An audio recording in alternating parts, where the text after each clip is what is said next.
৬৪ বছরের জেফ জেরাসি ভার্জিনিয়ায় কাটানোর সেই দিনটি হতে পারত তার জীবনের শেষ দিন। ঠিক যেন মৃত্যুর দুয়ার থেকে ফিরে এসেছিলেন তিনি। ঘটনাটি ঘটে গত মাসে। জিম থেকে বাসায় ফেরার পথে হঠাৎ নিজের গাড়িতে শ্বাসকষ্ট আর অস্বস্তি অনুভব করতে থাকেন জেফ।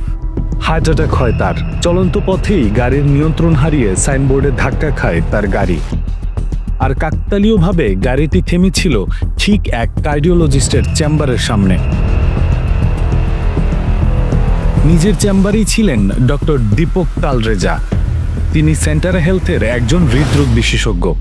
গুলি ছোড়ার মতো শব্দ শুনে দ্রুত ছুটে আসেন তিনি। দেখেন গাড়ির উইন্ডশিল্ড ভাঙা আর ভেতরে অচেতন অবস্থায় জেরাসি পড়ে আছেন। সে সময় তিনি শ্বাস নিচ্ছিলেন না, তার হৃদস্পন্দনও বন্ধ ছিল। সঙ্গে সঙ্গে ডাক্তার দীপক প্রাথমিক চিকিৎসা শুরু করেন। He wasn't breathing and I quickly checked a pulse and he didn't have a pulse either, and then I started CPR. So he was technically dead. That's true.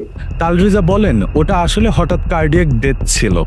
হৃৎপিণ্ড পুরোপুরি থেমে গিয়েছিল, কিন্তু দ্রুত ব্যবস্থা নেয় বাঁচানো সম্ভব হয়েছে।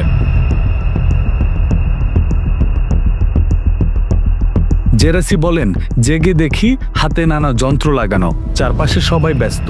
নার্সকে জিজ্ঞেস করলাম কি হয়েছে, তখন জানলাম হার্ট অ্যাটাক হয়েছে, গাড়ির দুর্ঘটনাও ঘটেছে। Remember seeing the stoplight that I went through and then I woke up in the ICU. হার্টে 95% ব্লক থাকার পরেও সময় মতো চিকিৎসা আর সঠিক জায়গায় গাড়ি থেমে যাওয়ায় সে যাত্রায় বেঁচে যায় জেরাসির জীবন।